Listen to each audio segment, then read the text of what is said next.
ini Zanzani karena ini kan urusannya dengan aturan hukum ya. Bagaimana menurut kamu dengan terdakwa ini main handphone sebelum persidangan? Jadi sebenarnya kan memang dia itu kan bukan lagi ada di lapas ya, dia itu ada di lingkungan pengadilan yang memang lagi break kan gitu. Tapi itu pun diatur oleh undang-undang, itu kan nggak boleh. Apalagi kalau yang kita lihat video yang beredar itu kan dia bukan menggunakan untuk telekomunikasi yang urgent, tetapi dia kelihatannya itu bermain sosial media gitu.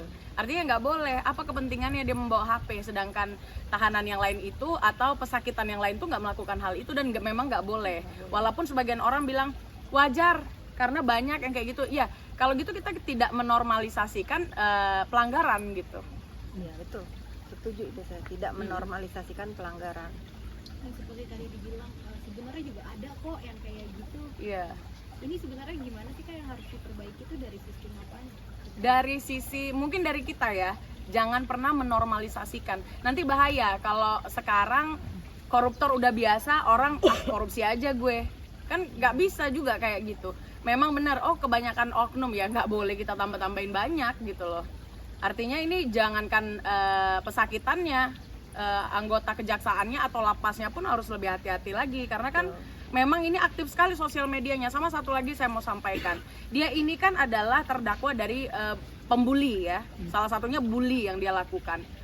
Ini sosial medianya kan terus saja membuli gitu, mau dia ataupun adminnya itu sama aja, toh adminnya kan juga nggak bisa kalau tanpa approval dari dia gitu loh.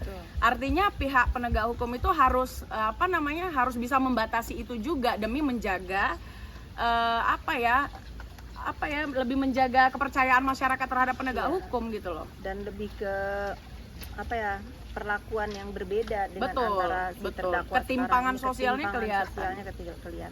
Setelah ini terjadi akhirnya sebelah menyebut bahwa ini sebuah jebakan karena udah tahu nih. Itu kan nah kalau ini jawaban saya ya, karena saya tahu sifat terdakwa ini bagaimana.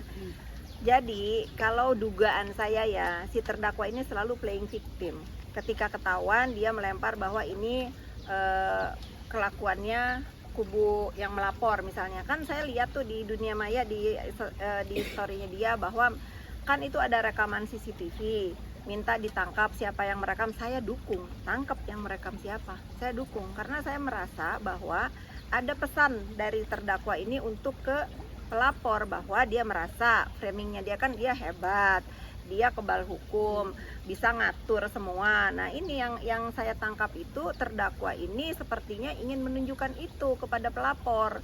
Bahwa dia itu masih hebat loh, bahwa semua orang itu, jangankan kita lah rakyat biasa ya, aparat penegak hukum aja bisa dibilang sama dia itu seperti yang terlihat kok kayak takut untuk melarang untuk menerapkan aturan kepada diri terdakwa ini. Terlebih ini untuk kejaksaan ya, saya melihat seliweran tuh bagaimana seorang aparat negara yang memakai baju kejaksaan setelah si terdakwa ini sidangnya selesai ingin menerapkan aturan lagi, harus memakai baju orange dan memborgol tangannya.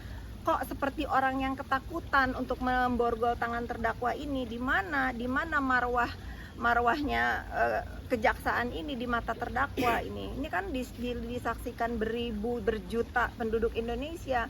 Kok saya yang bukan kejaksaan aja ya, nggak ada keluarga juga saya di kejaksaan, kok saya sakit hati melihatnya ya, kok kayak takut banget gitu. Dan herannya lagi karena memang ini di negeri Konoha, kata netizen, yang dibully itu yang memakai seragam gitu. Ini buat kepala kejaksaan, mungkin ini pendapat dari saya juga, saya sangat prihatin ya dengan apa yang terjadi di ruang persidangan. Kok ada